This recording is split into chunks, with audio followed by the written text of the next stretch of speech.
Good morning, and welcome to Linking History to Community, How Historic House Museums Can Remain Relevant in the 21st Century. This webinar is co-presented by Cultural Connections and Exhibit Envoy. And as you can see from my screen, my name is Amy Cohen, and I'm doing kind of double duty right now as I introduce this session, as I'm the outgoing president of Cultural Connections Board and the executive director of Exhibit Envoy. And I am really glad to see so many folks here joining us at 10 a.m. on a beautiful Saturday morning. So I think it's going to be a great session here. So as you likely know, since you're here today, Cultural Connections is a nonprofit, volunteer-run community of Bay Area museum, arts, and culture professionals. Cultural Connections' mission is to provide a platform to connect, exchange ideas, and share resources to inspire creativity and action. Exhibit Envoy is also a nonprofit, and its mission is to provide institutions with diverse and meaningful traveling exhibitions to strengthen their communities. Exhibit Envoy has 33 traveling exhibits right now designed specifically for small museums, libraries, and cultural centers, and they cover art, history, and natural history topics. A new initiative called Gadgets Galore, Transforming the American Household, is designed just for historic houses. It is based on the initial iterations at the Hayward Area Historical Society and Los Altos History Museum. So check out our website for more on that, and you will likely hear a little bit more about it during the presentation today. And we are very glad to be joined for presentations and a group Q&A by our three esteemed panelists, Holly Alonso, Heather Farquhar, and Bill Shro. You'll also see the Cultural Connections team popping up on your screen from time to time. So it'll be myself, John Oligmuller, Patty Thibodeau, and Maureen Borbin. Maureen will be facilitating the panel today, and she has an MA in Museum Studies from San Francisco State. She specializes in curating, registration, and collections management, and utilizes her skills working for private collectors, museums, and galleries. Maureen has curated several exhibitions on various topics in the Bay Area, in museums, galleries, and online. She specializes in research on the symbolism in Spanish colonial devotional artwork and has published 2 papers and presented on the subject. Maureen is also on the advisory board of Groundswell at City College of San Francisco. So before I turn it over to Maureen to introduce the panel, I just want to give a bit of Zoom housekeeping. Feel free to type your questions into the webinar chat or the Q&A section. We'll be collecting the questions that come up in both sections during the program. And then we also hope that you'll use the chat to share and respond and connect during the presentations and Q&A. So I love that folks have already started introducing themselves, but if you haven't yet, please feel free to share, where you're watching from, the institution you're representing, anything else you'd like us to know about who you are and why you're here.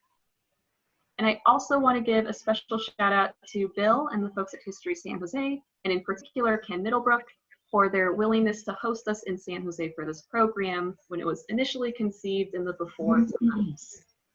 So if you have not yet been to History San Jose, please plan to visit History Park when it reopens on June 22nd. So with that, I will turn it over to Maureen, who will introduce our panelists, and we will settle in for a great program. Thanks, everyone. Okay, thank you, Amy. Well, good morning, everyone, and thank you for joining us. I'd like to introduce our 3 panelists, beginning with Bill Shro Jr. Bill was appointed President and CEO of History San Jose in July 2019. He earned his BS in Social Studies education from State University College at Buffalo, New York, and a Certificate of Historic Preservation from Drew University, Madison, New Jersey. Bill began his museum career in 1991 at Van Cortlandt Manor, a historic house museum property owned by Historic Hudson Valley. In 1998, Bill was recruited by the Liberty Hall Foundation to lead the development team to transfer the private residence of the King family into an historic house museum. Over the next 20 years, as Director of Museum Operations, Bill created the Liberty Hall Museum into one of the premier historic house museums in New Jersey. His professional experience includes more than 3 decades working in museums and consulting. Next, we have Heather Farquhar. Heather has been the director of the Shasta Historical Society in Reading since 2019. She has a BA in history from CSU Hayward and a master's in museum studies from John F. Kennedy University. Heather worked with the Hayward Area Historical Society as their collections manager in 2005. The organization had a museum and managed 2 historic house museums at the time, as well as the San Lorenzo Pioneer Cemetery. Heather's role eventually changed into collections and historic properties manager. In 2017, she accepted the role of deputy director at the Los Altos History Museum, where she managed collections, the J. Gilbert Smith House, and a variety of other projects. Our third panelist, Holly Alonso, has been the executive director of Peralta Hacienda Historical Park in Oakland for 20 years. She has a BA in music from UC Berkeley. Her work began with restoring the 1870 house to its original condition under municipal funding, assembling an international and local team of artists, designers, historians, city officials, and community members to plan the site's physical features and programs. Holly developed extensive permanent exhibits indoors and out about the original land grant family the sign is named for, equally intertwining their history with the native peoples of the East Bay. Working with community members, she has since generated a series of exhibits about cultures in the diverse low-income community of Fruitvale, in which the historic house and site are located. Holly planned and has established public programming, school field trips, tours, other stock and trade of historic houses, as well as a street theater of undocumented day laborers, free food distribution weekly to destitute families, a free environmental education camp serving 300 low-income children of color, extensive community gardens cultivated by Laotian Min refugee elders, and community dialogues using a humanities approach on pressing local concerns, such as sex trafficking of minors on a nearby thoroughfare. The site won the National Museum Medal in 2017 for its outstanding contribution to the community. Is Holly with us? I thought I would begin with Holly. Okay, she's not joined us yet. So Bill, I will start with you. With the world figuring out how to deal with and readjust to COVID-19, what are some ways that we can adapt historic house tours and interpretations in light of current social distancing guidelines? Well, one of the things I've been following guidelines, and now that outdoor museums and history park can open, that's the first thing we're going to do. Still trying to figure out what to do with indoor tours. Virtual tours, it looks like it's going to be the way to go for the moment. And I kind of follow 2 museums and see what they do. One is the Andrew Jackson's Hermitage in Tennessee and the Mark Twain House in Hartford, Connecticut. And they're starting programs with indoor tours, 5 people only, wearing gloves and masks. So there is ways to bring people into the tours. It's just have to follow the guidelines of the county and the state that you're in. Okay, great. Now, would you like to make a little presentation about what you do at History San Jose? Oh, sorry, Bill, can you hear me? Yes, I can. Oh, okay. So would you like to begin then with a little presentation on History San Jose? Yes. Whoops. Could you see the screen? Yes. Okay, great.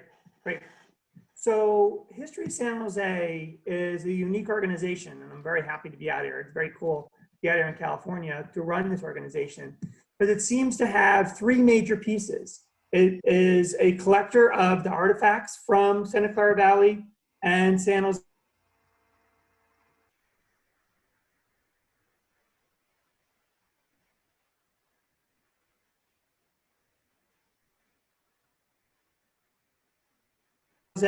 It has historic buildings. History San Jose, I get many, many different answers. So I'm still trying to come up with one good way that we can explain who we are. History San Jose, its highlight at our park is the half size of the electric light tower that was in downtown San Jose.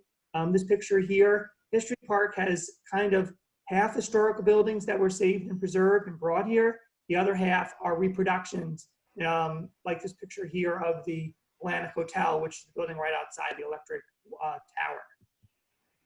our highlight and our real mission is school programming. This particular program comes from our Adobe program at the Peralta Adobe in downtown San Jose. I think it's important. I've been a proponent of school programs and created school programs for many, many years. And I think actually that we don't have enough school kids that come to our sites. And that's one of the programs that I'm looking to grow. And we talk about the Spanish culture, the Mexican culture, the Ohlone culture, all the way up, till the present day. We also have what's called affiliate groups, and that's groups that use. Phil? Yes. I'm going to stop you. They can only see the first page of the presentation. I don't know why. I don't know. Why. So that we can see the presentation, but all the thumbnails on the left-hand side, it's not showing like an actual view of the presentation itself.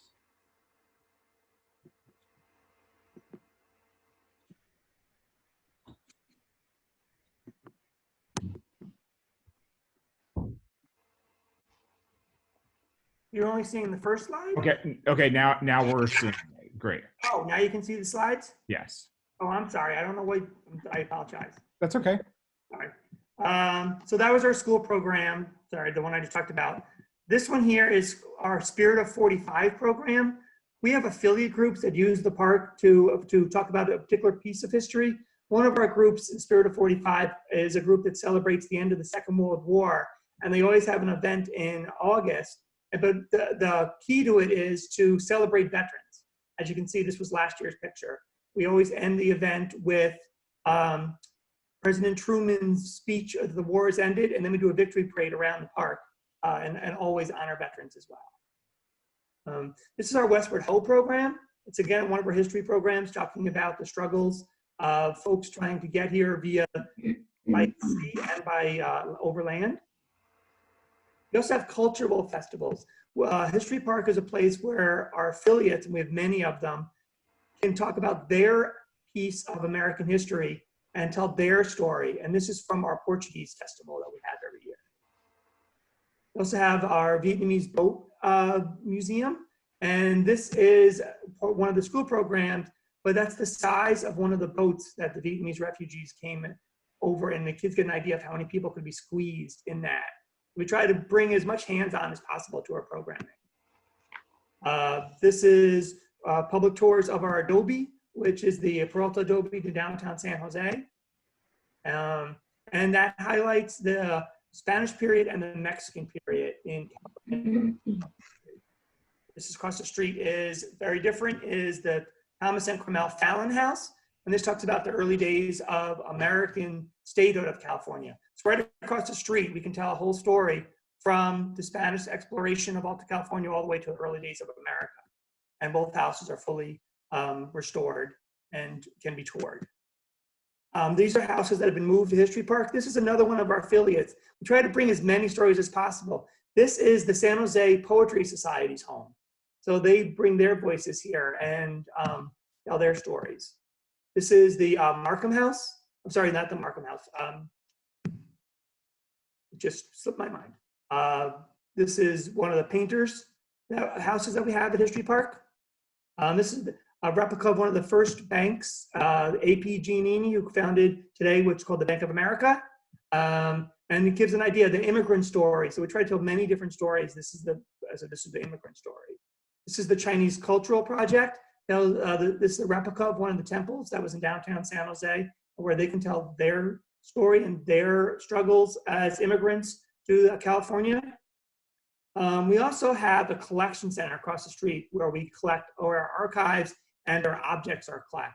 And folks can make appointments, come in and do research. We have a very large collection of both documents as well as artifacts. This is the Porum collection. It was donated to us, and it's a large collection of electrical. We have a team that comes in, and most of these are operational. And then we have things that represent, like this particular here is a 1938 pocket hand pack filler. And so we can talk about when San Jose was the Valley of Heart's Delight and all of the canning industries. we try to cover all the histories of San Jose. This is an 1899 Olson Hunt automobile. People forget that San Jose has always been innovative. And this is one of the earliest cars that was created in San Jose as part of our collection. And it's fully operational. And this is a Nelk motor coaster. Basically, it's an early scooter. We see those scooters that zoom around the city, but this one was made in 1912. And these are just a smidgen of our collection.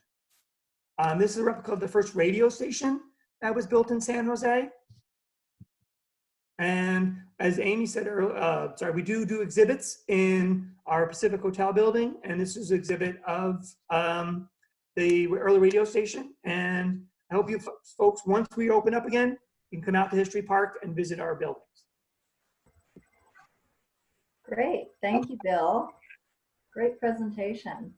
All right, Heather, we'll move on to you.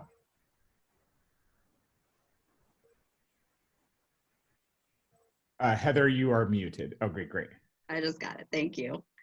And John, you got the program ready to go?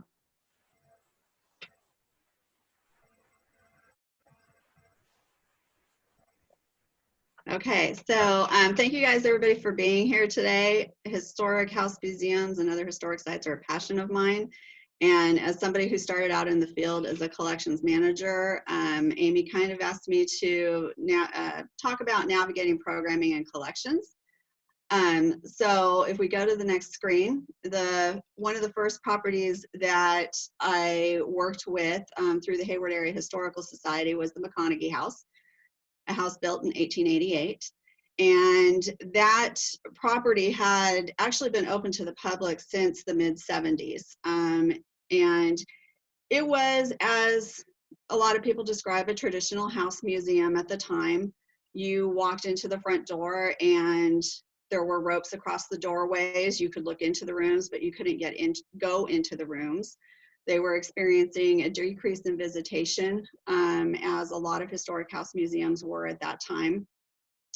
And doing the traditional family history tours through the house. They had some outdoor programming that they did, an antiques fair.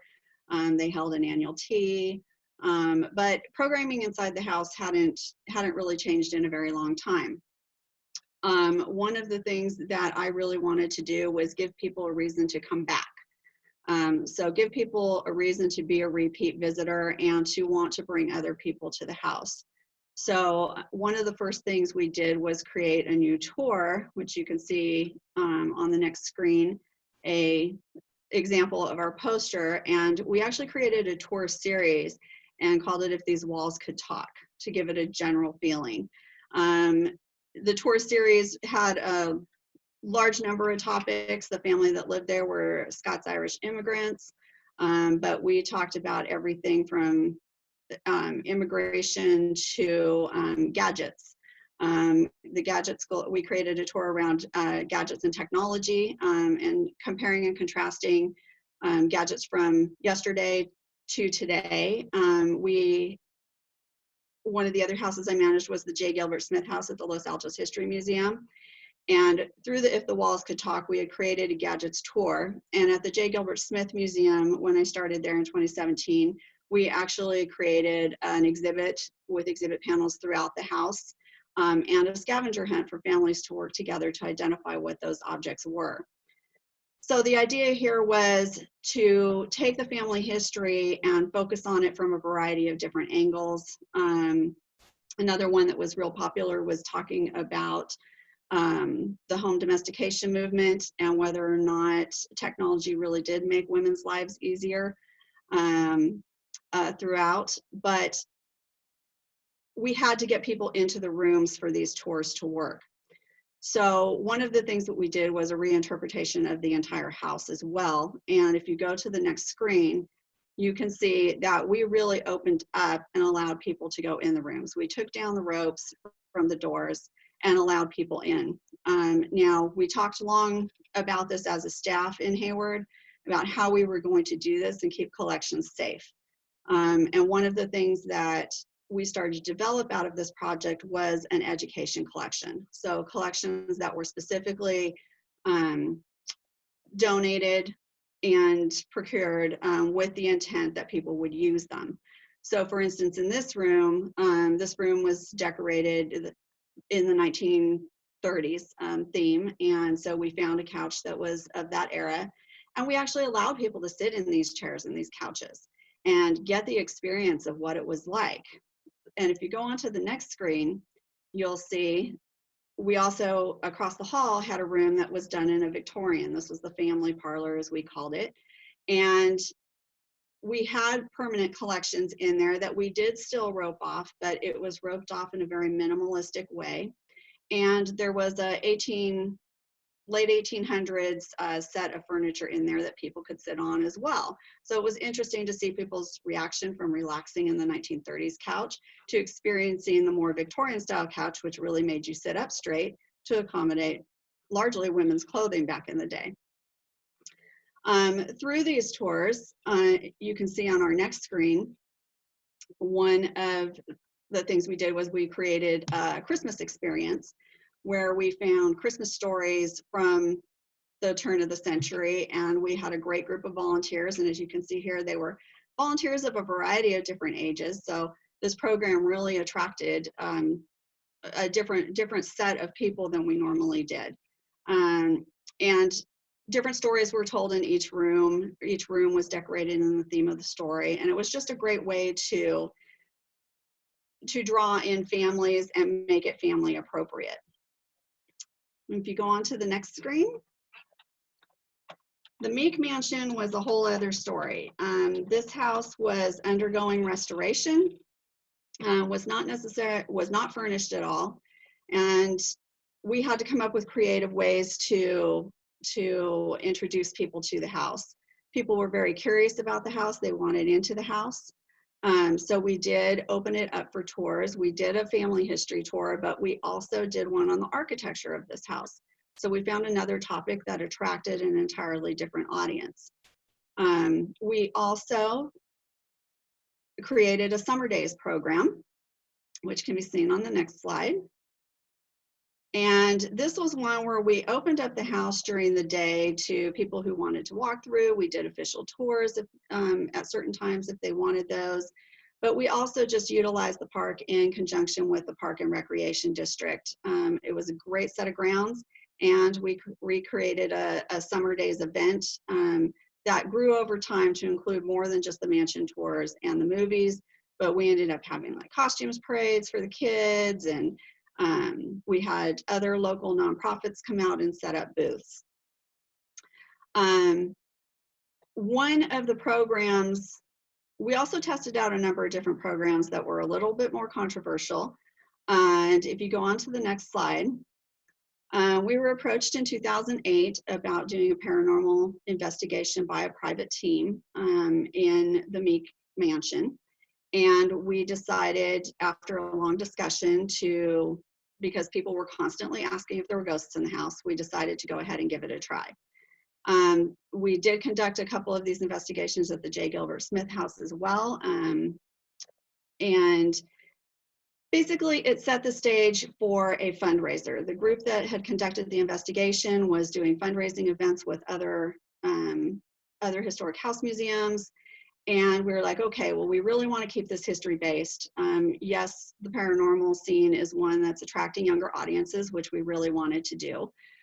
But we do want to keep it history-based. So this program developed into a PowerPoint presentation in our carriage house about the family history, about the history of paranormal investigation, and a tour of the house prior to investigations ever starting.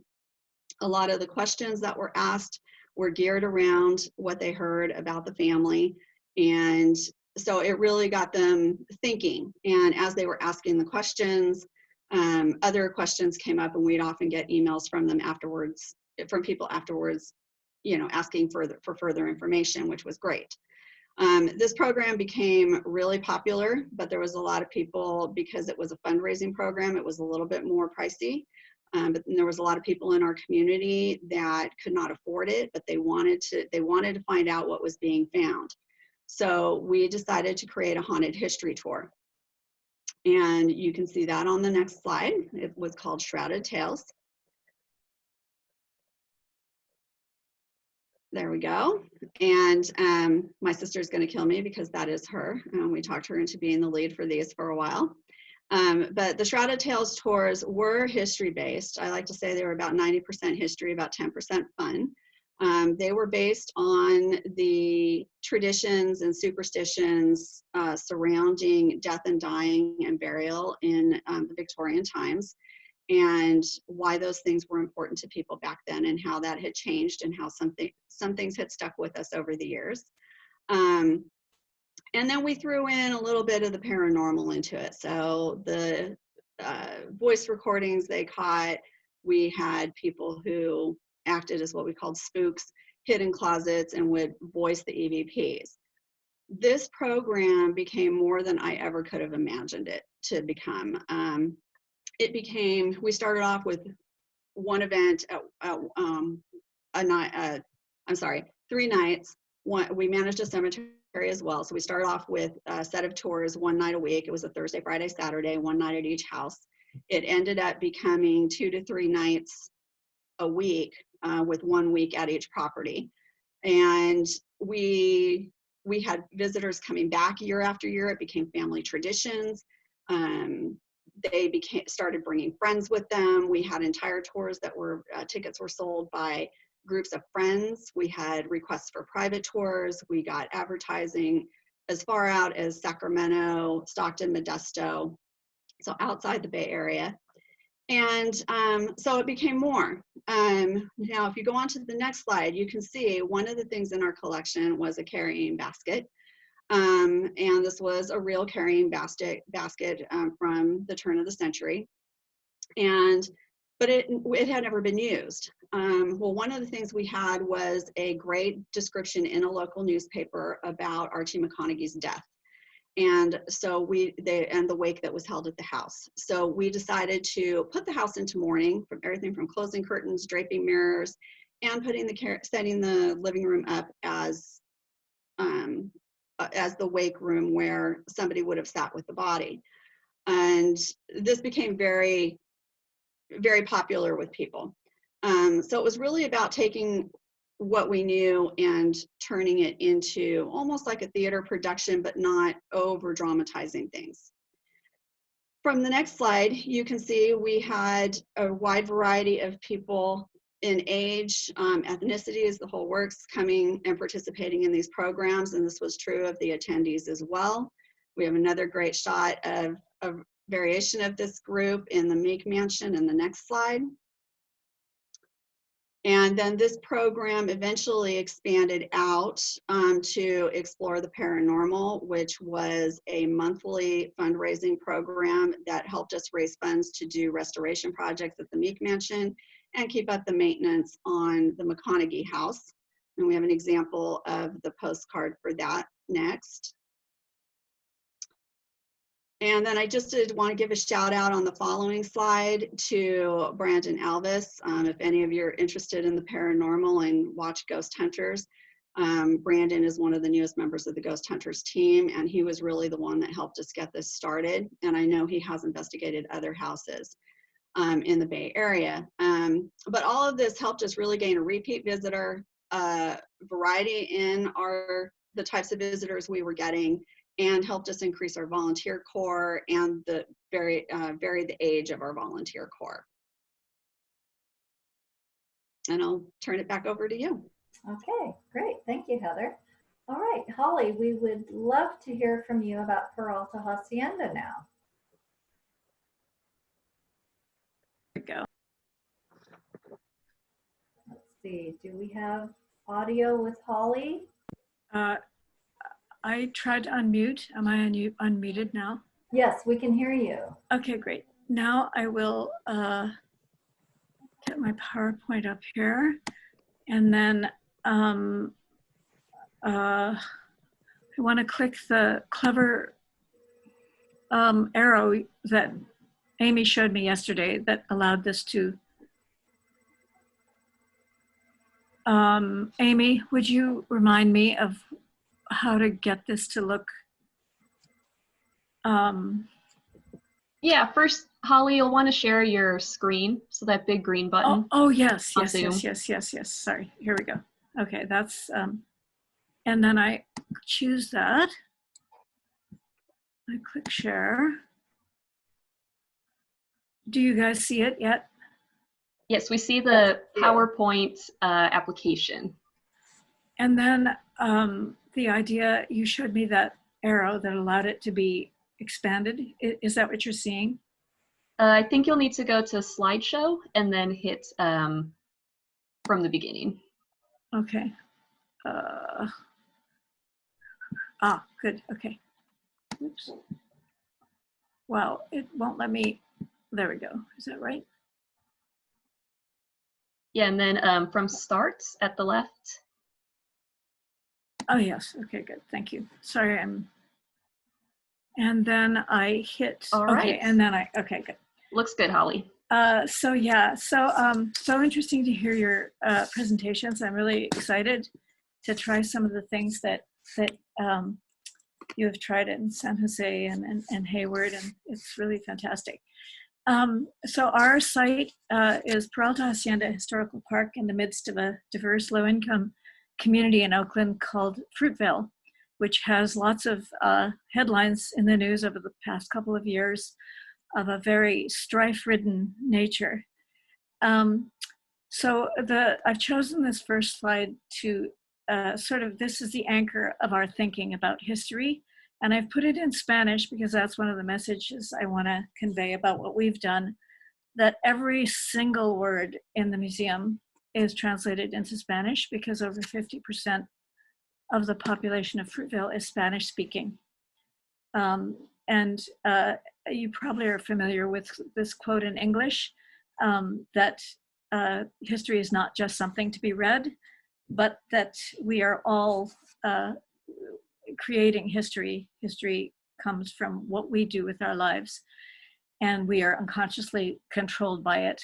And that has sort of yielded to our mission statement, which is every human being makes history,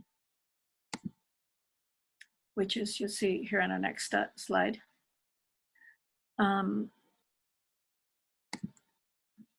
And that first slide showed, second slide showed some of the activities that I'll be sort of tumbling through to give you an idea of what we've done.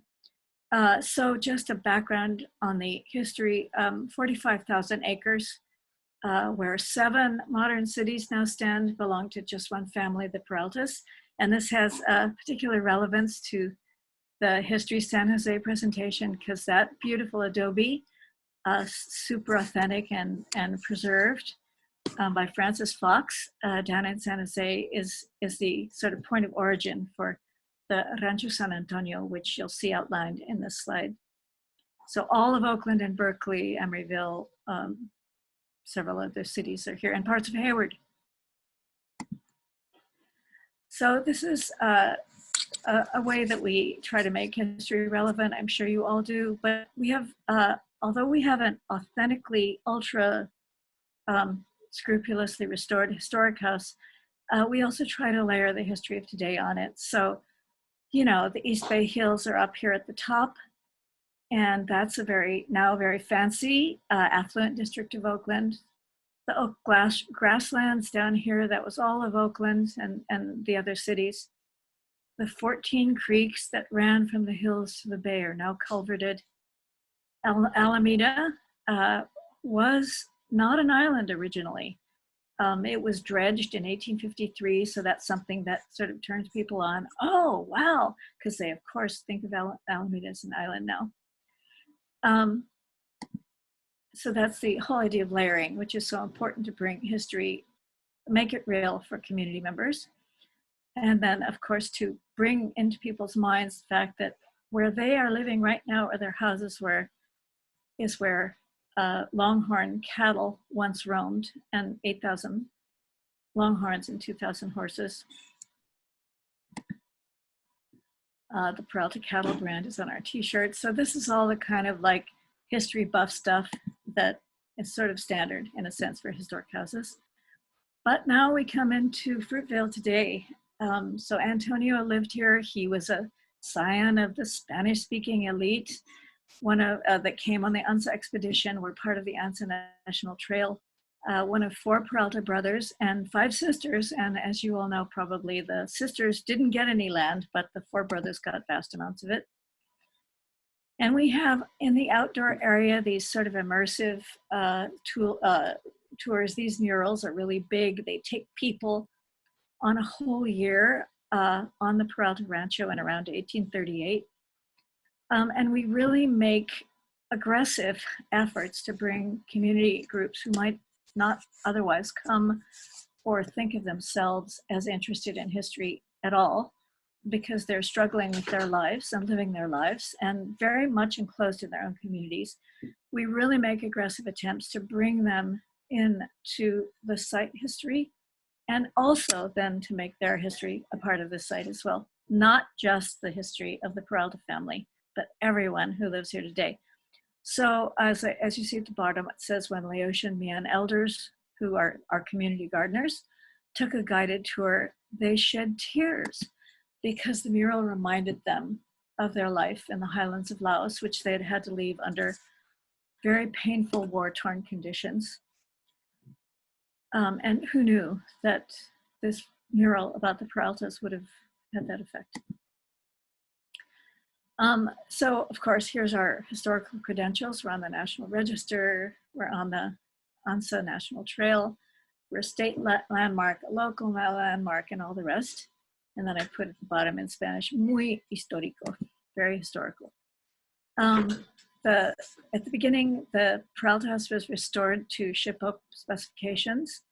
And of course, as you all know, people love that. What was it like back then? And it has an illusion of authenticity. And I say illusion because history is so messy. But we have this beautiful room with Victorian furniture, lace curtains, chandeliers, Peralta trunk brought from China, through Mexico and then up north, exquisite, very expensive hinges on the shutters and so on. And so this is the function of the historic house in the modern community as a sanctuary, a beautiful moment of calm in our crazy lives. And I think that's very important, but not the only thing. So for instance, we don't know if this photograph, which came from the Yale collection, is really Antonio Peralta. It looks sort of uncomfortably like his son, but a lot of the people in the photo, so we're not sure if that could be his second wife sitting beside him. But the historian sort of declared that this was Antonio Peralta. So I wanted to whisper it aside.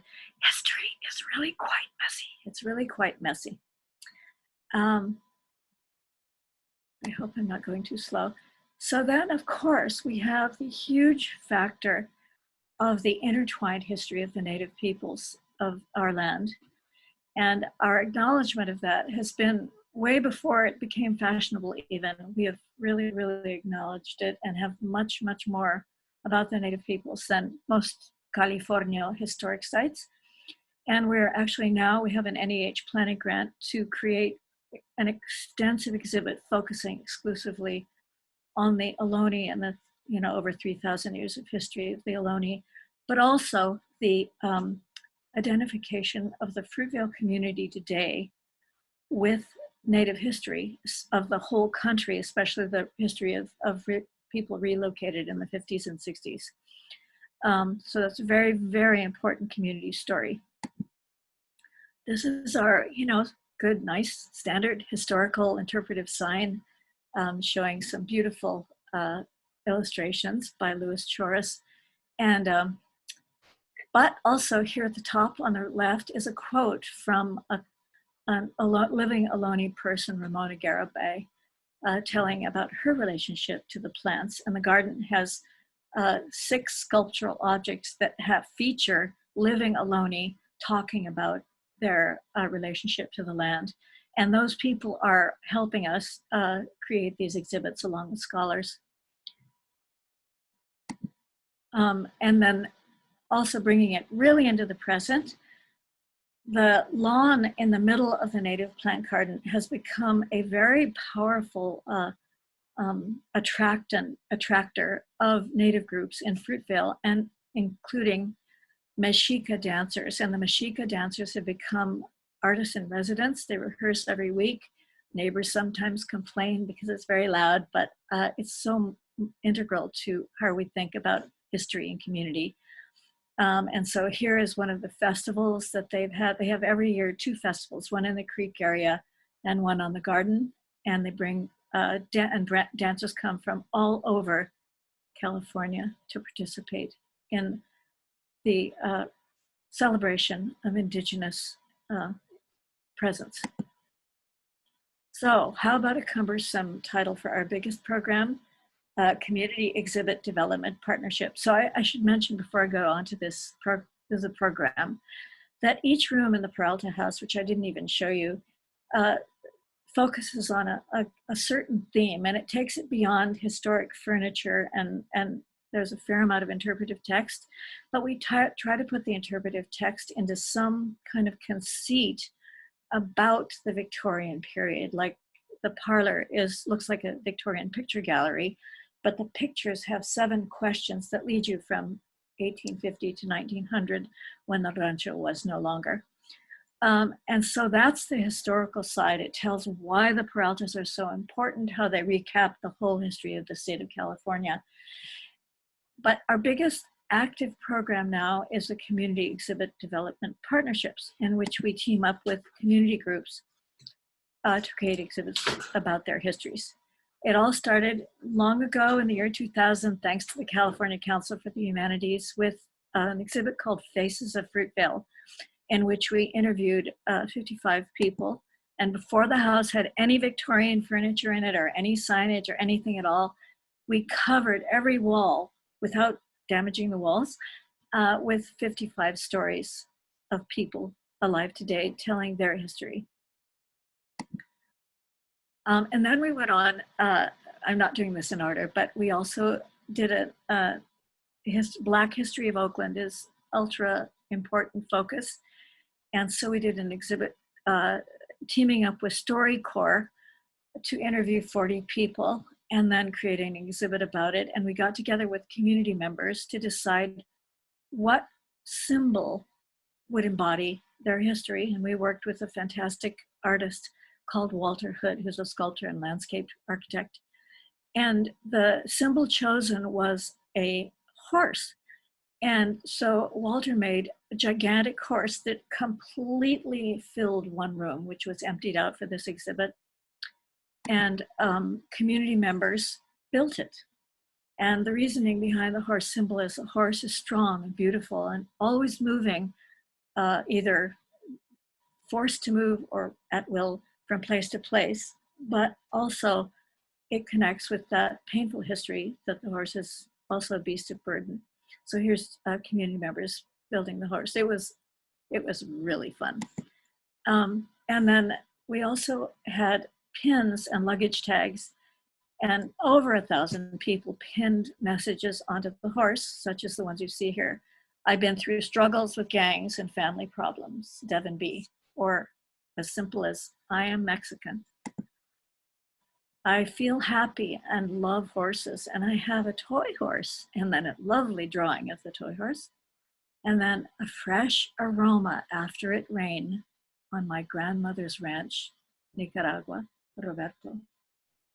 So those, I mean, I swear, I wish I could, I want to publish a book of those beautiful, and some of them were tiny, you know, line after line, meticulous stories. Another big exhibit, and Amy said in the directions about, tell about your favorite projects. So one of my favorite projects, because it has such legs, is the Rhythm of the Refugee, A Cambodian Journey of Healing. So the Cambodian community saw our exhibit about the Mien community and came to me and said, we want an exhibit about us exactly like that.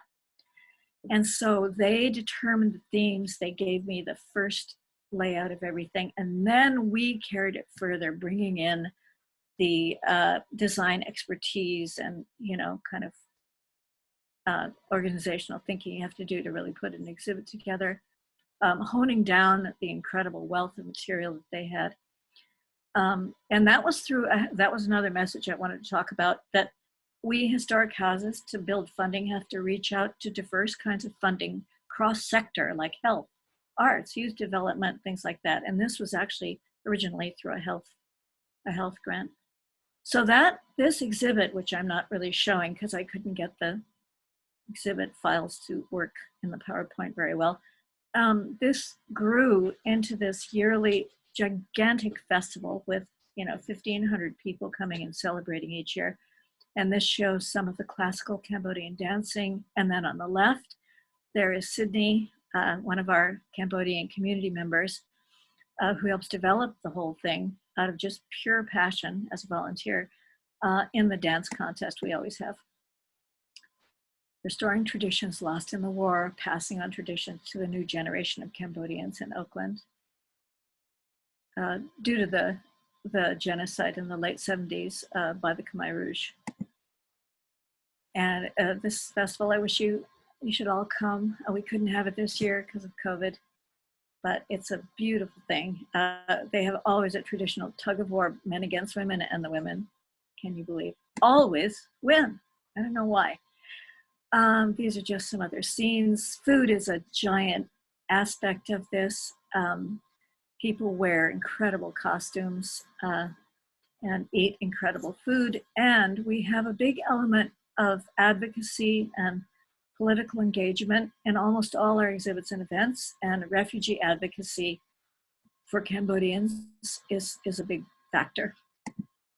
And then I just wanted to show a couple more beautiful pictures of the classical dancers, and always, again, our big theme, bringing youth into everything and what's happening here and now.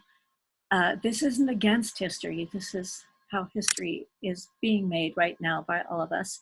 And the COVID experience is, very important in showing that.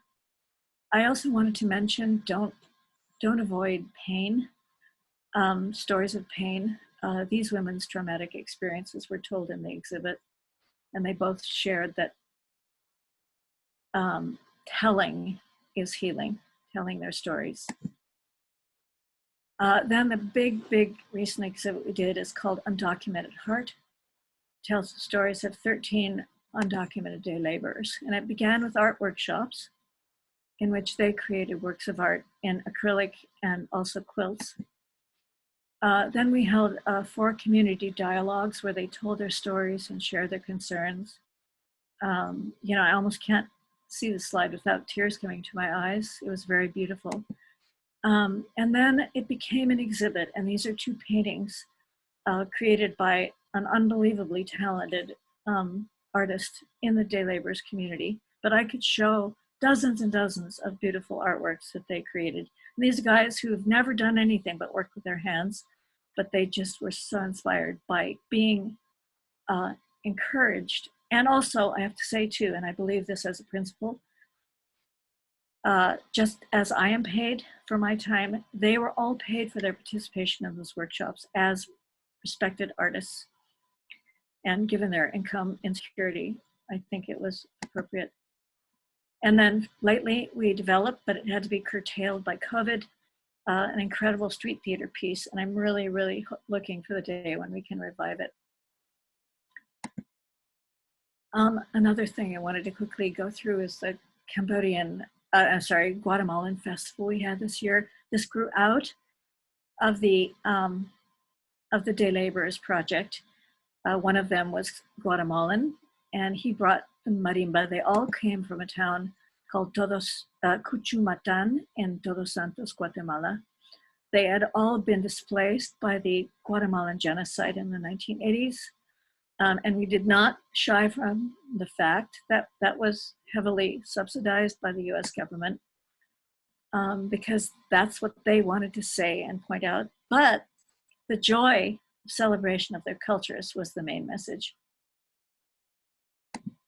And now one of the community leaders that was written up in the New Yorker a few months ago, Henry Sales, wants to have a huge Guatemalan exhibit here.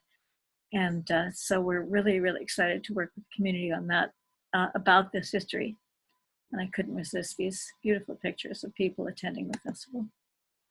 Another huge principle we have is to involve youth. Camp ACE is one of our main things. It's an ecological study thing. And one of our main site themes is the geological history of the East Bay. We finance this so that it can be completely free. It's like 85, 95% this year, low-income families. We encourage cultural exchange in all our programs. Here's Chinese elders who are adherents of Sun Yat-sen, teaching the youth in the neighborhood calligraphy. Then our big teen program is called Youth Making History, and they express their identities and build skills through the arts. And this one on the left is the representation of a mom-speaking Guatemalan teenager. And he said he was so proud because his mother put his painting on Instagram. I love that. The youth docents, they all become docents. They relate their stories to history. And they do everything from likening the position of California women, which was they were not taught to read and write and so on, to women in Nepal. This young woman was from Nepal. To, as this young man, loving the hairstyles of the Ohlone. And they also, we emphasize civic engagement. They speak in the museum, of course, they learn public speaking. And they also speak at city council, telling about the program, but also about their lives. Our school field trip for 3rd and 4th grades, we try to make it really fun with outdoors, hands-on, very involving activities, toys, costumes, food, fun, and mud, which they learn is adobe. Here's another community group that we work closely with, the Laotian Men. They tell their stories. We did an exhibit and they share their food. And we have food events with them. And also they teach the kids in the camp-based program about how they cultivate using age-old techniques like the Three Sisters technique. So everything becomes history because everything we are is related to so many other things that allow us to illuminate history through every single program. I couldn't use the exhibit panels. They just did not work on PowerPoint. But this is one of the photographs from the Man exhibit. And she tells that she had a terrible life and she's gardens now because she can forget what happened to her. And I thought that was a very important big topic of history and forgetting, not only remembering. This is our main, I'm almost to the end now. I hope I haven't gone over time. This is our main entry sign at the, on Coolidge Avenue.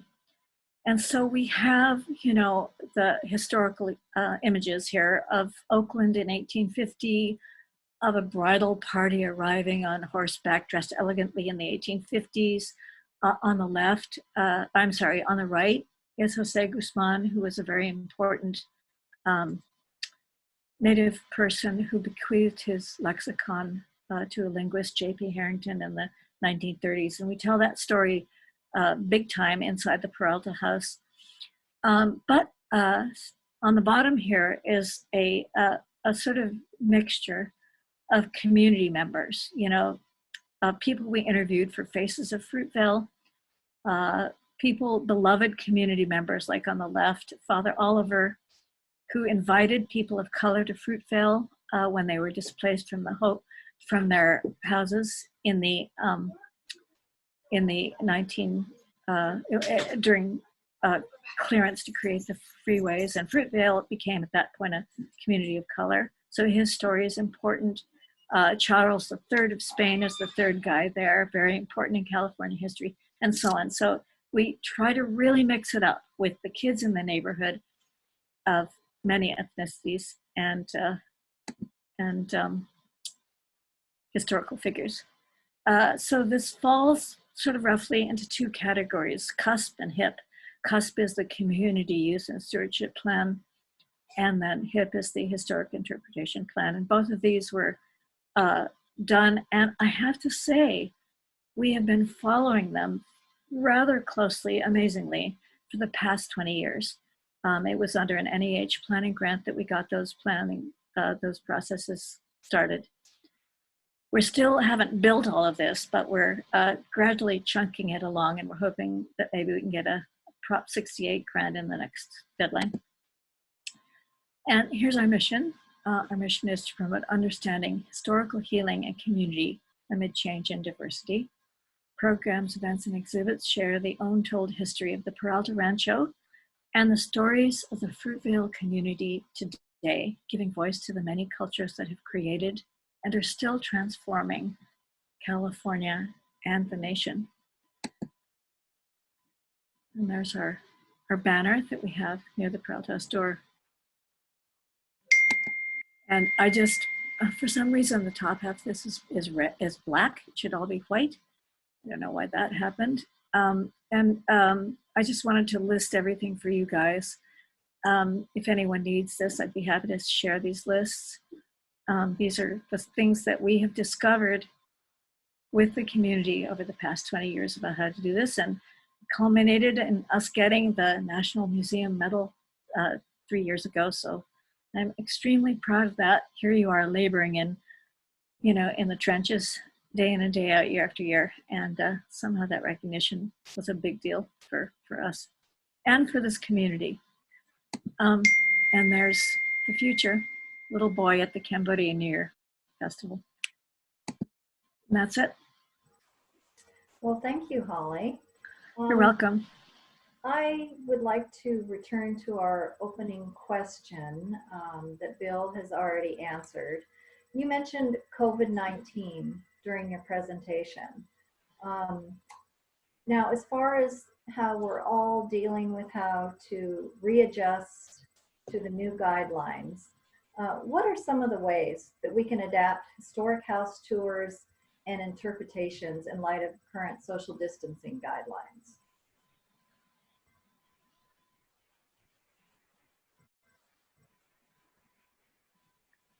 Can you hear me, Holly? Was that addressed to me? Yes. Oh, I'm sorry. I thought that was for the floor, sort of like. I have to turn off my cell phone.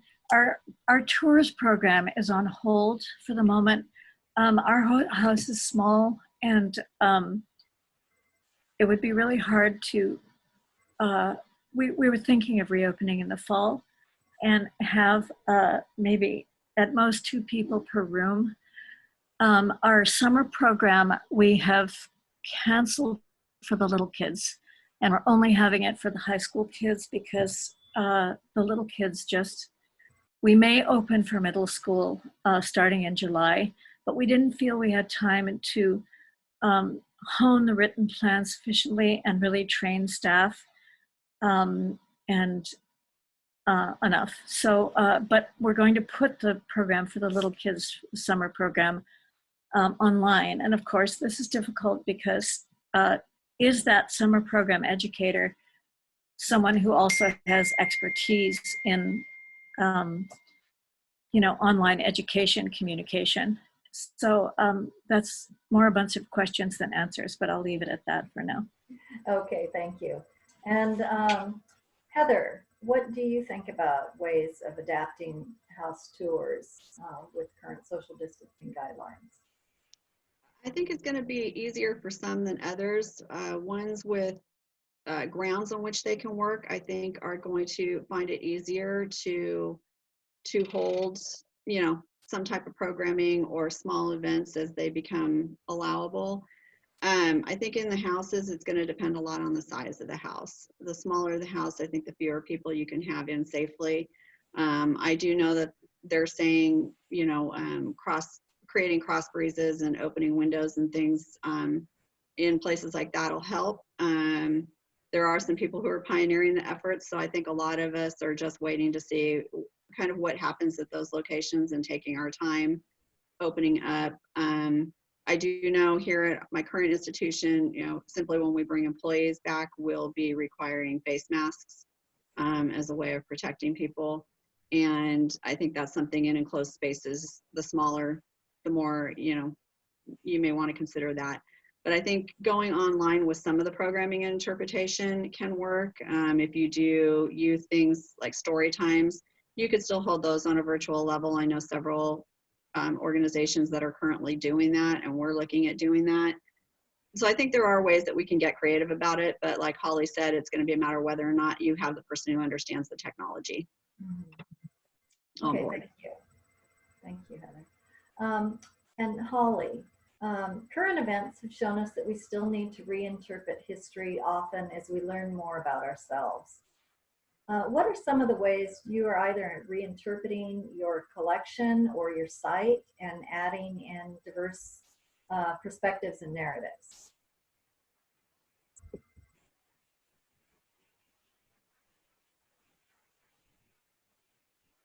Holly, can you hear me? Here we go. Oh, I think you're on mute.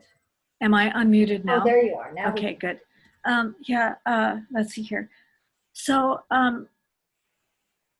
one thing we've done is, of course, the history is about Spanish-speaking people in California. And since that's such a huge percentage of the Fruitvale population, that is good because then that reveals a part of Oakland history that is seldom thought about, especially in any detail.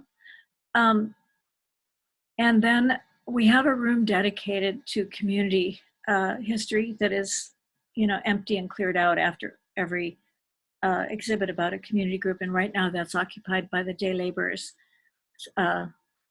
stories, works of art. And then there's a huge outdoor exhibit with a historical timeline that has their first-person stories. So all of those things do that. But when you said reinterpreting, there's so much in the history that one can relate to different problems of the present, such as that the Peraltas had a son who was actually a sort of medium famous bandido, and Ramon Peralta. And we have letters from Luis Peralta about his worry that Ramon wasn't learning how to read. And so I thought, wow, this is so interesting because literacy, dyslexia, generational angst about the way the younger generation is going, is brought forth in this history, which is so vividly by these anxious letters about the grandson. And you can just find that kind of thing all throughout. And we've also featured one big issue in a site whose title has to do with the Spanish-speaking history of the area, is the large African-American community. So we've done a lot that features Pio Pico, for instance, and bringing in Black community members. And also What I Hear I Keep exhibit was an entire exhibit about Black history and memories of Oakland. But that is something that's sort of an ongoing issue and concern to us because Black Latino relations are an issue in Oakland. And we want to be, bringing people together rather than reinforcing resentments and stereotypes. So those are two examples. Did I answer your question? Yes, thank you. Okay. Mm-hmm. Thank you. Bill, can you weigh in on this topic? Sure. Needed to take a step back to my beginnings at Van Cortlandt Manor in New York, where I worked originally. The Van Cortlandt family were slaveholders. So the issue of marginalized people or people behind the scenes has always been part of my historic house training. And one of our big things was to look at the census and look through the family letters, much as Holly has said, and try to find and bring these people to life. If you can find a name that brings that person, it breathes life into the person. It isn't just someone that they own.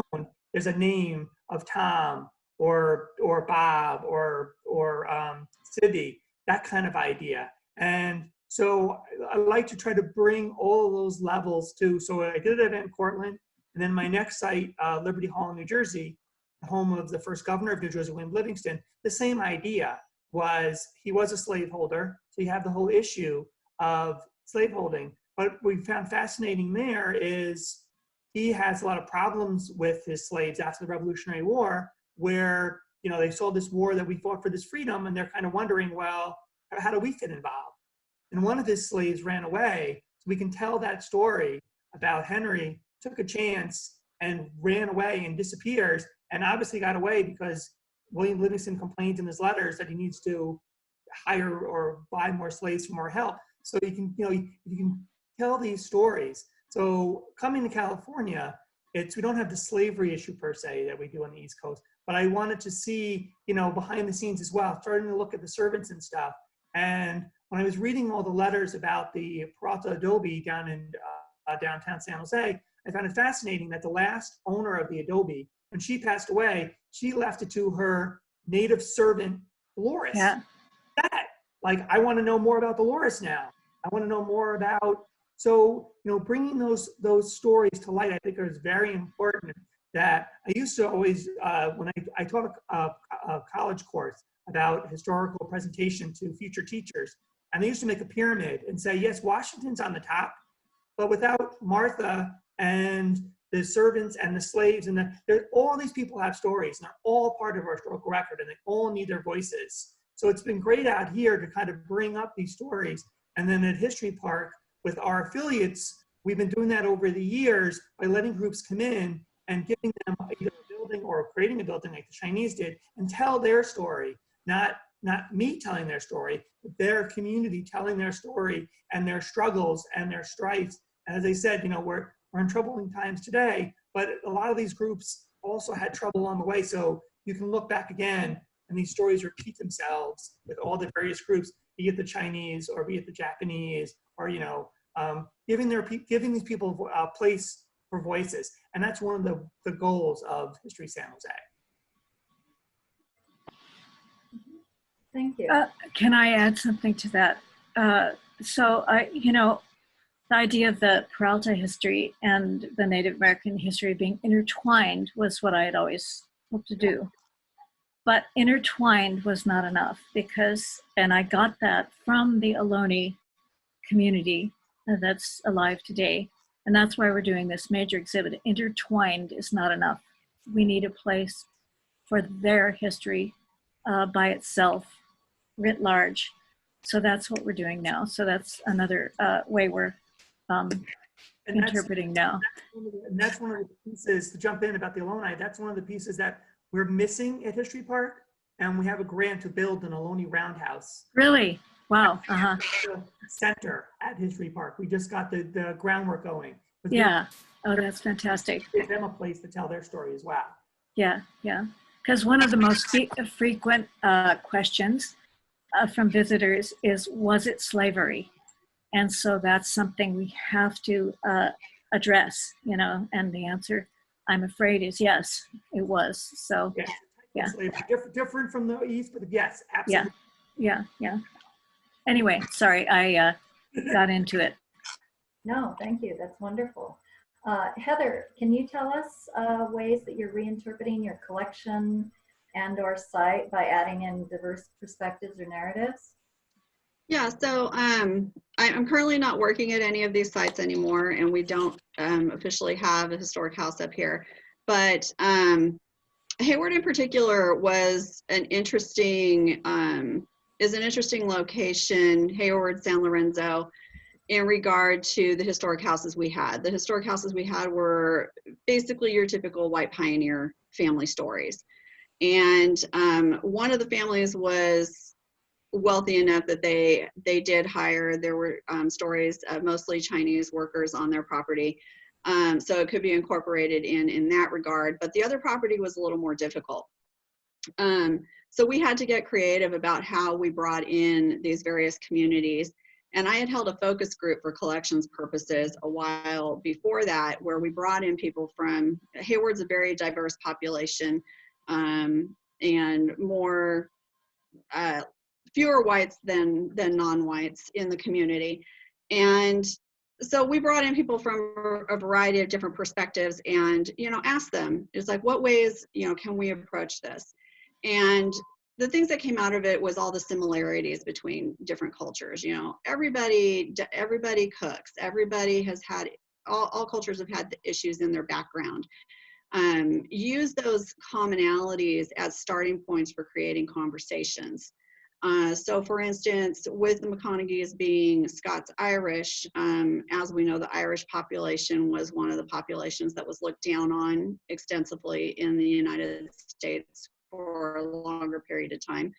And so we used the history about their immigration and what the status of that culture was to start conversations about, I don't know, we went as far as racism, but about difficulties that other cultures had faced in the United States.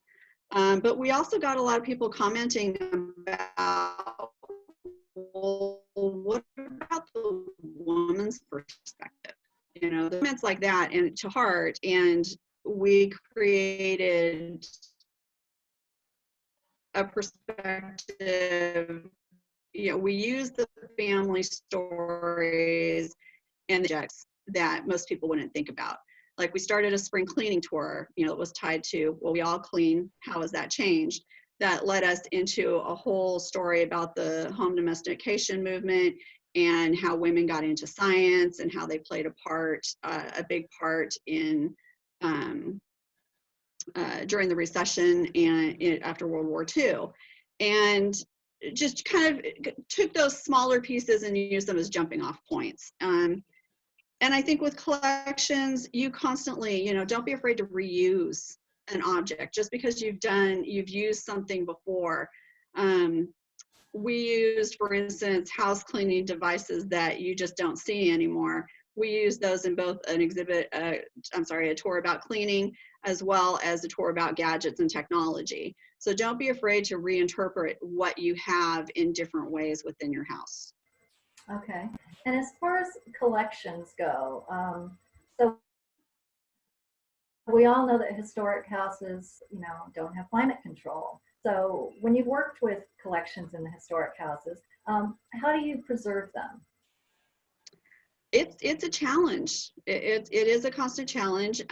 We did have in McConaughy and in particular and at the J. Gilbert Smith House, we did have a heating system, but not necessarily a good cooling system. So in the summer times, we would often open up the windows to let air in to cool off the inside of the house. One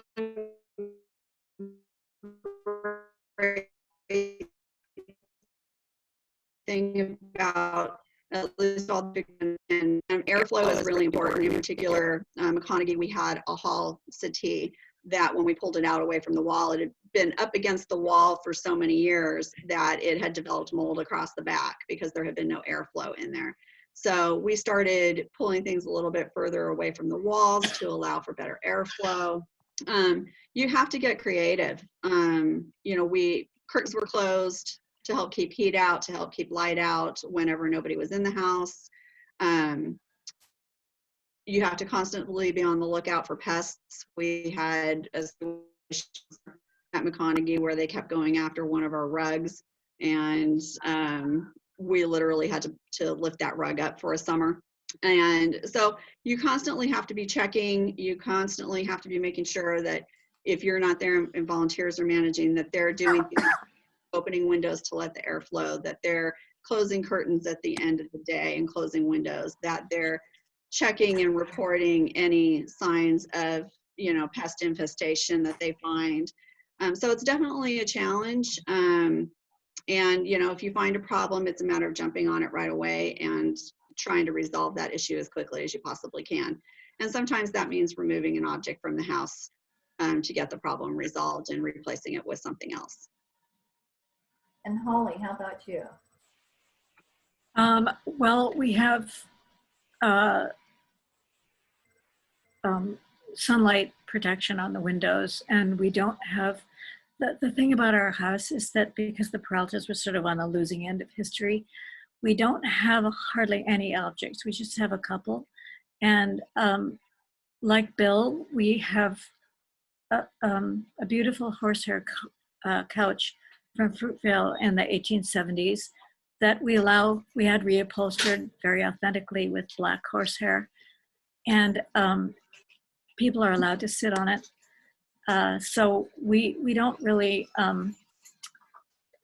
our main collection is now oral history. We have hundreds of oral history recordings that we've done, but we have very, very, very few objects. Okay. And Bill, what about you with the Well, several? we run the gamut here. With the History San Jose. Yes, I mean, since we have over 30 buildings, it's different in every building. For example, when the city restored the Fallon House downtown, it was in the 80s/90s, so that house has state-of-the-art HVAC and is closed up. So all those artifacts have a fully enclosed system that protects them. But then some of our older houses, like the Adobe, it's just, you know, an Adobe. There's no way to protect the artifacts that are in there. You know, you keep the doors closed, as you said, when we're not being used. Try to keep light levels down, very important for fading. But, you know, it is what it is. So you kind of take that risk when you put artifacts in a building like that. And, you know, we forget that these objects were designed for our homes. They weren't, you know, people didn't make a couch to put it in a sealed room.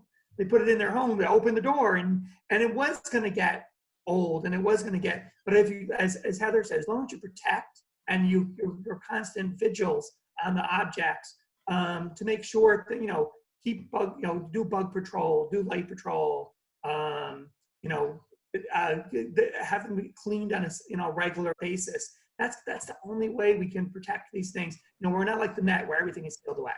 I mean, we have to try to realize that, you know, these objects have a lifespan, and we need to do the best we can. It's not easy, and it's a struggle. But that's Thank you. And we have a lot of replicas also, I wanted to add. Yeah. Okay, great. Holly, you've done an amazing job bringing the community in and involving them with the Peralta Hacienda. What's been your biggest challenge of getting a younger audience interested in the historic property or a historic person? Well, you know, I'm sure this is true for all of us, but the school field, the 4th grade history requirement gives us an automatic appeal to school groups. So that's one of our just very successful, actually, and our only income generating program. Another, you know, I think that having regular community meetings to hear about community needs is a very important factor, because our summer program, we always are oversubscribed because people need summer programs for their kids, and because the program is the community is low income, we really make sure that we can offer it for free by assiduous grant writing. And so offering a free summer program, we just have literally hundreds of kids. And that has grown because people like that program so much. That is developed now into a year-round program for kids. It's on weekends in the winter and spring. And we have a weekend adventure program, and that goes now year-round. We're partnering with East Bay Regional Parks. So I think that if you want, so then our program for teens is more strictly a history program. The summer program is called ACE, Arts, Culture, and Environment. And so the kids learn about site history. They do a lot of art. They exchange cultures because the kids themselves come from so many different cultures. But that to me is so closely linked to history that I feel like we're, you know, hewing close to the odd objective here. So I would say listening to community needs is just a really big aspect. And then with the teenagers, so teenagers are going to come to a program that pays them money. So we've teamed up with a whole bunch of youth employment programs to teach history and docenting and the kids get a stipend. So that is how we do it. So we have like starting Monday, 16 kids are gonna start a program on history and docenting and site stewardship and then that'll be for a month in the summer and then another month later. So I think that's it. You know, you have to like reconcile yourself. You know, it's going to be really rare, especially in a low income community where people really, really don't have the luxury of doing exactly what they want at whim, that a stipended program for teens will give you a program. And without that, it would be very, very hard to build a program. So that's, wish I could answer more idealistically, but that's the reality we've found here. And Heather, what's your biggest challenge in attracting a younger audience? I think the biggest challenge is finding things that they're interested in. And that, like Holly said, is about listening to your community and their needs. And it was really for us in the Hayward, San Lorenzo, and in the Los Altos area, it's about finding out what they need and want. Greta, who's on here today, was my wonderful sidekick while I was in Hayward, and we worked great together, and we're often out in the community at community events, talking to people about what they wanted and what they wanted to be us to be doing at these houses. And funny enough, one of the things that came out of it was, we had several people say, well, we're looking for something to do on Valentine's Day. So we were like, okay, we'll see what we can come up with. And we put together a program that included a wine and chocolate tasting out of the carriage house, and music and a fun photo booth, and some other activities, and some local businesses had set up a shop. But we made them, we're like, how can we keep this true to the house? So we forced people to enter through the front door of the house and do a tour about the history of Valentine's Day. And we had a couple generations who lived in the house. So we compared and contrasted the experience of the mother and father versus the son and his wife and the daughter who never married. What were their experiences as couples and individuals, and how did that change throughout from one generation to the next? And the funny part about it was, when we were outside listening to people talk, there was multiple times we heard somebody stop and, they'd be having a conversation and they'd stop and say, oh, I learned something today. And for us, that was like the best feeling. They were having fun at the house. They had learned something and they were interacting. Greta put together a great Valentine's Day tour with a lot of great interactives. We didn't shy away from some of the racial aspects to Valentine's Day cards over the years. We addressed those, but created just a fun, informative environment that had people talking to each other. And so I think the best thing you can do is listen to your community, listen to what they need, but also listen to what they want. Sometimes it's about getting away from the problems of their daily life. They want something to take their mind off of those things, and finding ways that you can do that. Yes, community engagement is very important. And Bill, now you have several historic personalities connected with all the partners in history since today. What have your challenges been attracting the younger audience? As I said, again, I haven't been even here a year yet, so I'm still learning everything about and all of the different people that are associated with all the historic buildings. But the whole idea of, I've always been an opponent of what's in popular culture and how you can capture it for your museum. Our school program at Liberty Hall was, we made sure we found kids from the period that we were teaching the kids of today from, because they love to hear, wait a minute, he was like me. He's my age. Now this is how he went to school. So I think it's the same thing with the school programs at History Park. I want to follow that along with the same idea. Find kids out here and bring their stories into our school programs. That way the kids can relate to a kid 100 years ago, 200 years ago, because they're hearing the story, they're seeing the name. If you're lucky enough, you might have a painting or a photo, again, so they can look at it and go, wow, he's 10 years old and he was working in the fields or working in an orchard, and now I'm lucky enough to go to school. The other thing was, again, like popular culture, we all have heard the musical Hamilton.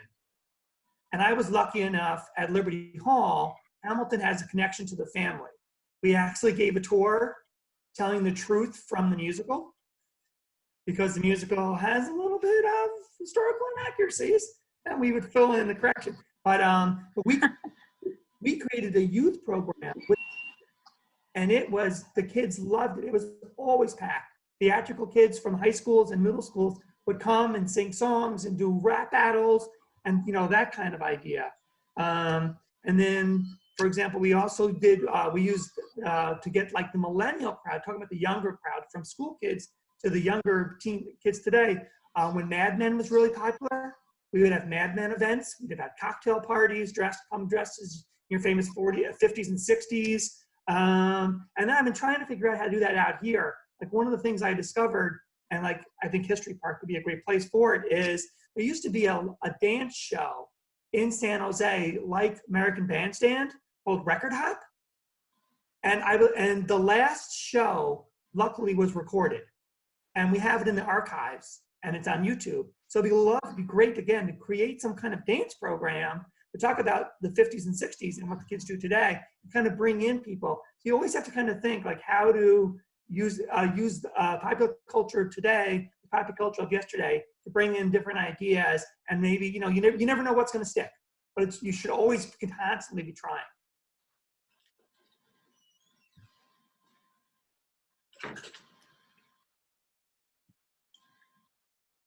Sorry about that. Turning more now to the nuts and bolts of operating our historic properties.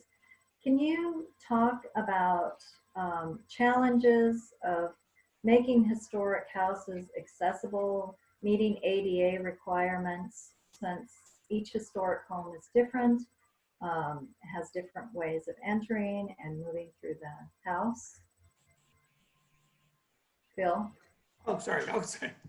Yeah, well, over the years, times have changed. When I first started in the industry, you know, you couldn't necessarily get to the second floor of a house if the house was a certain age, because it didn't have an elevator, had rickety staircases, and we started with slideshows. We started with the slideshow from the second floor, so at least someone can see it. Then we moved to videos. Today, what I use is iPads to get people to a second or third floor of an historic house, either a live tour where someone's holding it, or a recorded tour of the house. I've also gotten very much into augmented reality. At my former museum, we had several different augmented reality tours of the house where people could put on glasses and walk the house themselves. So there is a future to historic houses and ADA, and try to give someone the best experience that they could get in an historic house. And Heather, how about your experience with ADA in a historic house? Well, like Bill said, it's definitely a challenge, but I think with all the technology available to us today that he was describing, I think more than ever, houses are going to become more and more accessible for a variety of people. I know we used to have a seniors home that would bus people to one of our locations, and they would park where they could look at the house, and we would walk up and down the aisles of the bus talking about the house and showing pictures. So being able to do something like, you know, distribute an iPad to each person on the bus where they could follow along as we were talking, all of that would be a fantastic upgrades to what we used to do. So I think with the way technology is going and the creativeness of a lot of these tech people out there combining resources with historic house museum personnel, I think there's a lot that we can do. Mm-hmm. And Holly, how do you work with ADA? I know you have some signage on the floor in Peralta Hacienda. And how do you also deal with other signage? Well, I was thinking more of the ADA ramps that go up to the back door. And, you know, the regulation is that it's supposed to be the main entrance that's ADA accessible. So we actually have our tour. The way we coped with that was we have our tour officially start at the back door in the kitchen, because the kitchen is such a hub. So we thought, okay, that's great. And the kitchen sort of recaps through food the whole Spanish colonization of the New World. So that is our introductory room, even though it's not at the front of the house. For someone arriving visually, it wouldn't be the beginning, but it is.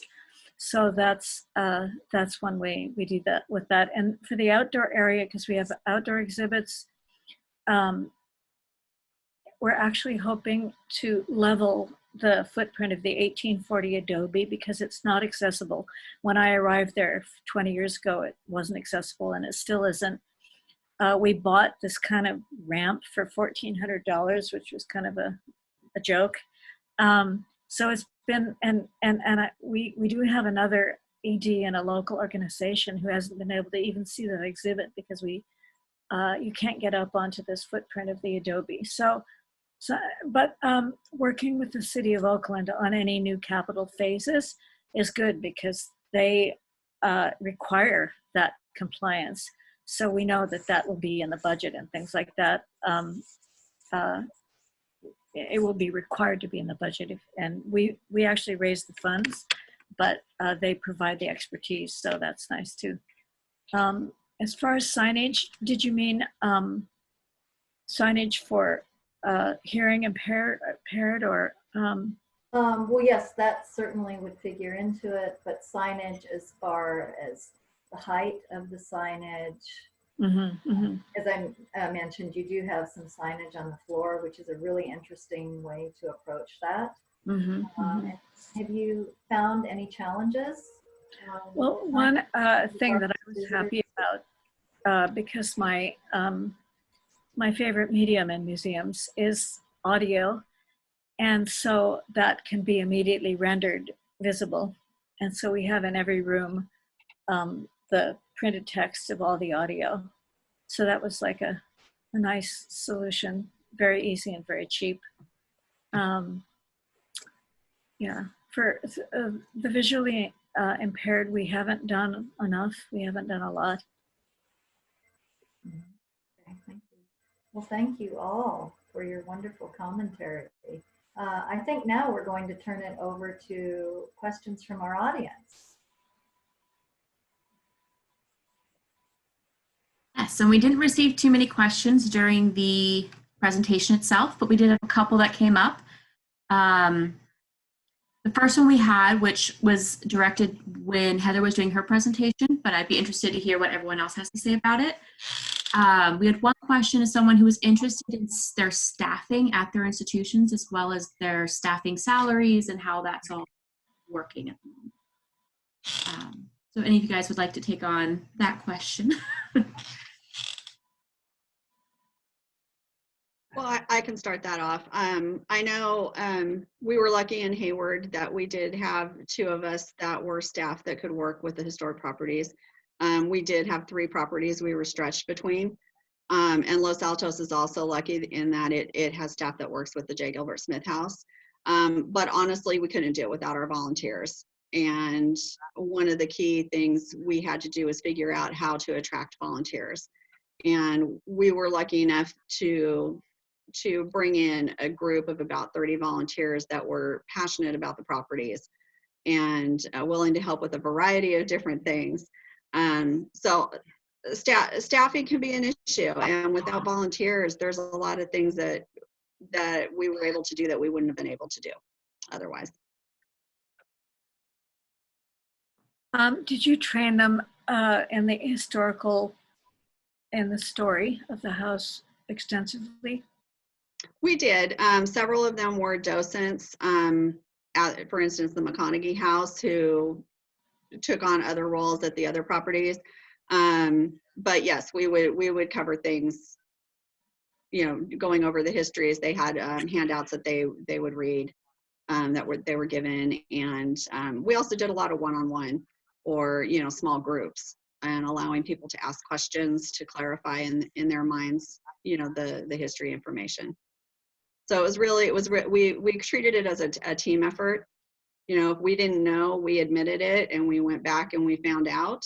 It really helped us to enhance the stories. Thank you.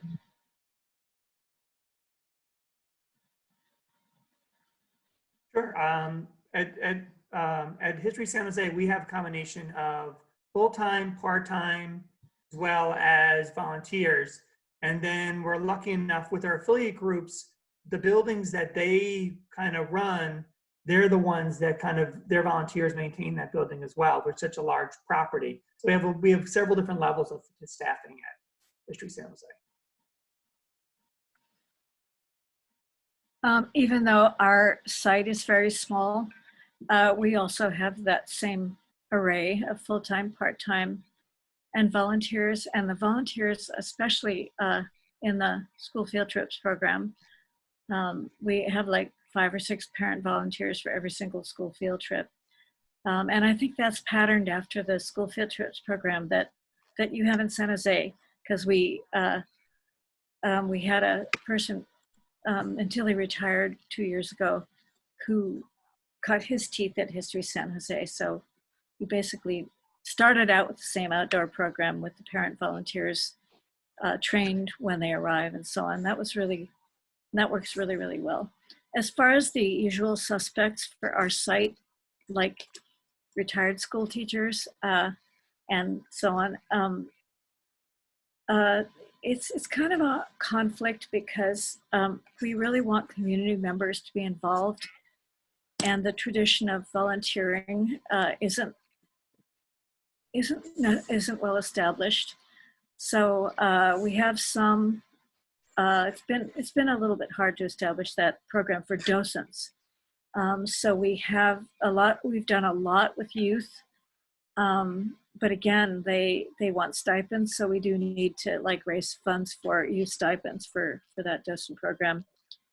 But we have some grown-up usual suspect type volunteers as well. Okay. And it looks like we have some questions coming in our Q&A area. We have a question for all the panelists. They were wondering if you could describe the role of sound design in your houses, and would like to know what you would think about how sounds could be used to bring the house to life. I can jump in because that's been my major effort at Peralta Hacienda. So we have a soundscape in each room that sort of alludes to what is happening in that room. Like the parlor tells the story of 1850 to 1900, and that's when the 1868 earthquake destroyed the Peralta adobes, and the house was built in 1870. So on the soundscape, the earthquake, rumbles and things like that. And that was also the period when the Domingo Peralta family was thrown off of their rancho by Horace Carpentier, the founder of Oakland. And we have a fantastic oral history from the family, which is read by a fantastic actress. And so you hear her kind of sobbing and crying in the background. So so as I say, each room has a soundscape that evokes the history of that era. And we have 4 hours of historic source texts that are acted by actors that you can wear headphones and carry a little device and listen to those. And they're also on our website, so you can access almost every single historical source text that's in the Peralta house if you go to our website. And we partly did this because the house is very small. It's not a magnificent mansion. It was a farmhouse when the Peralta's fortunes were waning, and yet the stories are so profuse that we thought, how are we going to do this? We can't cram stuff into the house. We didn't want the antique store approach, definitely. We didn't want to have every single wall covered with text, especially given that we wanted to have it in Spanish and English. So audio was the answer, and especially given that it was sort of because I love audio anyway, so it was what we did.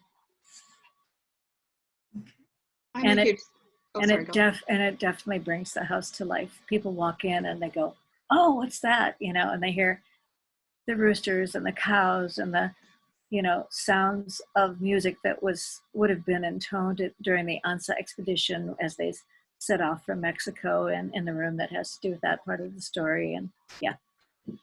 But anyway, I'd love to, the person who asked that, I'd be happy to talk to you more about that if you want my email.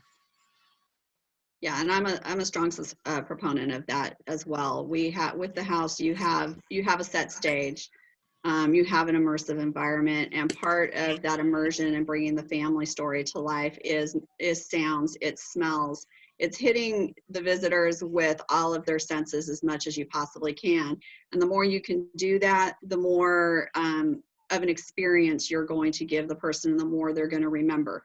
Whether it's the kitchen smelling like grandma's house used to, or, that music that was playing in the parlor sticking in their mind, for a day or two. Those are the kinds of things that are really going to engage the visitor and trigger those memories. We found as soon as we started putting in some sounds and smells with some of our tours, in particular, that people remembered more. They remembered more about their experience in different rooms. So I'm a strong proponent for that, and I think it's got a great future. Yeah, I would agree with both Tom and Heather. None of the houses at History San Jose have it currently, but I've used it in the past more for exhibits, with the same idea that, again, and a house was not dead. We walk into a historic house and we see it perfectly set up, but it was a living, breathing thing. There were people, there were messes, there were parties, there were tears, there were happiness. So you need to bring in all of those things, and one of the ways to do it is sight, sound, smells. A great example, if anyone's interested too, is Betsy Ross's house in Philadelphia. Has a great sight, sound, smell. The whole house has been designed that way. So if anyone's interested, I would reach out to them as well. But yeah, I would do it with letters, as Holly was saying. We would do exhibits on a particular thing, and we would find letters and have actors or actresses read them. So when you go into a room, all of a sudden you hear a description. One of the very cool letters that we had was at Liberty Hall. The Kane family who lived there were relatives of Teddy Roosevelt, and they were at the wedding of his daughter Alice Roosevelt Longworth. So we had this great letter of the daughter and the mother talking about, oh, do you remember her dress walking down the aisle? So you got this cool description of this event. And we would bring all kinds of letters like that for all of our exhibits. But it should be on a regular basis. You can bring things to life that way. We have another question about ADA compliance. How do you have ADA compliance without losing the historical integrity of the site? Is it only something that you would use on new builds? How do you integrate those compliances into your historic homes? Well, as I mentioned earlier, I said, one of the ways you can do it is augmented reality as well as iPads. I mean, you really can't,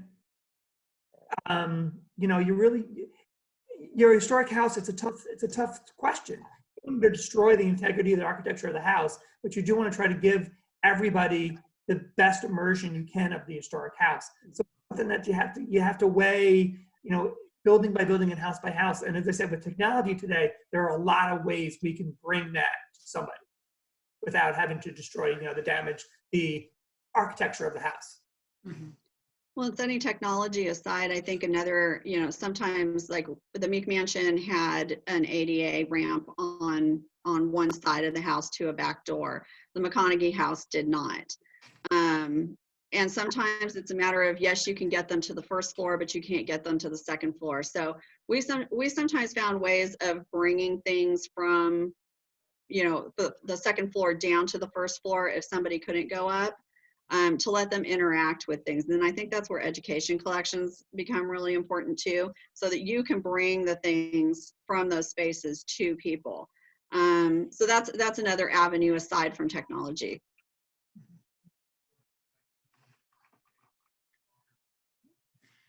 We have one last question. I think it was kind of covered a little bit, but I figure in case you guys have any final thoughts on the issue. It's a two-part question. Do you think there are any do you think there's any role in virtual tour development for houses during this COVID shutdown? And do you think there's any ongoing value for creating experiences for people who can't come to your specific location to have online access to your spaces and collections? Yes, and yes. No, totally. I mean, I think it's a great opportunity for all of us to develop virtual tours so that, you know, people all over the world can come to our houses. And I hope we'll get better and better at it to, you know, really bring the places to life through video. And you know, we're starting this now, and hopefully, as I say, we'll get better and better at it as we go forward. I mean, it will take, linking to the question on staffing, it will take, I think, hiring people with that expertise. I mean, probably all of the three of us have a lot of imagination for how to do that for our houses, but the technical side of things, you know, it'd be really great to have a grant to work with someone on that. And I've noticed, you know, since this has happened, I've been looking at some of the big museums, British Museum and so on, looking at their virtual tours and like huge variety of approaches. So it's a learning opportunity. I think it's a great marketing opportunity as well. I mean, yes, we can definitely, like Holly said, reach worldwide. You know, if we do virtual, you know, even video, just a plain simple video of your house, a walkthrough of it with somebody, you know, a guide telling the story. Regardless of what format that is, I think it's a good marketing tool because I think everybody realizes there's nothing like the real experience. So if they have the opportunity to be in the area where your historic house is, if they've seen that, they're more likely to visit. Yeah, I would agree that, you know, virtual tours are the way to go right now. And then where we're going to go in the future, I'm not quite sure. Also, kind of do different ways. One of the things that we did back at Liberty Hall was I created a program called the Room of Echoes. And it was one particular room in the house. And we used all the inventories of the house from 1770 all the way to 1950. And we had college kids create the room. So you could look at the room on the computer, how it looked in 1770, how it looked in 1860, how it looked and how it evolved over time. So it was a kind of a different twist on the historical house and the regular tour. Wow, it's neat. Great. Question has just come in, continuing on with the exhibits question. If you have any exhibits on second floors of a house, does ADA require access to the second floor, or does the virtual access satisfy those ADA requirements? Anyone happen to know? Coming in. I can't answer specifically for today. I know something as simple as a binder with photos used to satisfy ADA requirements. That would be something I'd have to look into, but I would assume that it probably does. It's a way of getting the person there. Yeah. Historic building codes, you know, do have that caveat that if there's not a way you can keep, if it's going to interfere with the historic nature of the structure, you know, you don't have to put in an elevator. But if anybody else can answer that better, please. I would have to see what the latest is, but Heather, I would agree with you. It's either by video or photographs, or I think that's the way it was in the past. I'm not sure if the rules have changed, but that generally was the acceptable way. It was allowed by ADA requirements. Well, that's the end of the questions that we've had come in. I was wondering if you had any closing remarks to share before we jump into our closing of the program. Someone asked about vandalism in the chat, and I just thought I'd say briefly, yes, we do have a fair amount of vandalism, and that's where our volunteers are very appreciated, as well as the public works staff at the City of Oakland. There's one guy who's just passionate about keeping us graffiti free and so on. But it is a difficulty, and I really regret the what I see as short-sightedness of funders. For instance, Kresge used to have a facilities reserve that you could apply for, and it was an endowment that you'd have, even quite a small one, that would generate a facilities reserve for that kind of thing, and they don't have that program anymore because cities are so strapped, especially the city of Oakland, which has had to cut its maintenance budget time and time again. It's like less than half of what it was when I first arrived in this job. So vandalism is a problem, although again, the more activity we have in the park, and that's a problem with COVID, because the more activity we have, the less vandalism. When we had a series of 5 evening events that we got special funding for last summer, the vandalism level and graffiti level just plummeted because people who would have been doing graffiti were instead participating in our events. I mean, honestly, it's sort of unbelievable, but that really did happen. And so I just hope that this current historical moment will generate funding for public facilities maintenance, but also for public programming, you know, in all these institutions that are so important for knitting communities together and making no one feel left out, because it'll give us the wherewithal to include everyone. Yeah, and I would just like to take a second to address, somebody asked in the questions about the Dennis Seaver's house in the UK. And if you haven't, if you have not had a chance to check it out, I definitely recommend checking out what they're doing there. They've got a very unique approach, and whether everything would work for all of us, probably not, but there's definitely some interesting suggestions there that we can find ways to incorporate. But I think from to just address it from a collections perspective, I just want to encourage everybody, don't be scared to utilize your collections. Yes, we don't necessarily want everybody handling everything. There's safety reasons for that, as well as, you know, the deterioration of the object. But don't be afraid to reinterpret those objects in different ways and talk about them from different angles. Don't be afraid to bring them out and let whoever's leading your tour, you know, show those items or point those items out. Don't be afraid to compare them. I call them, you know, modern technology has ancestors, just like we have ancestors. And if you put it that way, it, like Bill just did, it gets a little laugh out of people, but it also lets you, it introduces a way of talking about the history of its development, its use, and there's it opens so many doors. So don't be afraid to do those things. Don't be afraid to use education collections or replicas. All of those things have an impact on your visitor. I'd just like to end by saying that we also need to have the communities realize that our institutions are for everyone, for every group. That, you know, you don't want to, oh, I don't want to go to that museum because it talks about this or that person, or we need to make it realize that everyone needs to be welcome at all of our institutions to tell their stories. And I think that's one of the big things we just need to continue to realize, that everyone's welcome. Everyone's welcome. Come in, look around, add to the stories that are already here.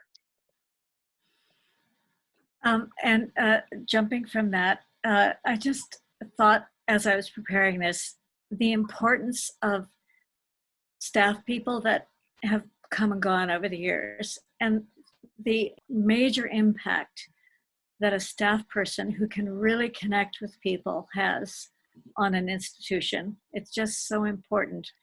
And I know those are the people that Heather's talked about, memory and memorability of the experience, and just people remember that person who they connected with.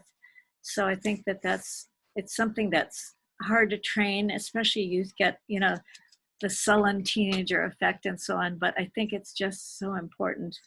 And I want to just thank wherever they are now, all the staff that have been so important to Peralta Hacienda over the years, both community members and people, you know, who lived outside the community. They've been really wonderful. And I'm just so glad you mentioned the Dennis Seaver's house. The subtlety of the audio it doesn't hit you on the head. You're not even aware there's audio, and then suddenly you'll hear this little sound of hoofs in the street outside. And it's just incredible. And I also, my reference in my presentation to messiness, that came directly from that, because I do think I admire their courage to be messy in a historic house, even though we keep ours fairly clean.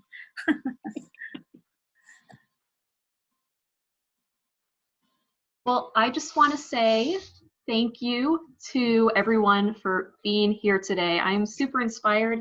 I don't know about you, but I wish that I had a historic site that I could go impact now. So I'm looking forward to seeing what all of the attendees do with this. Just a little bit of a wrap up here. Please join us for Cultural Connections' next program.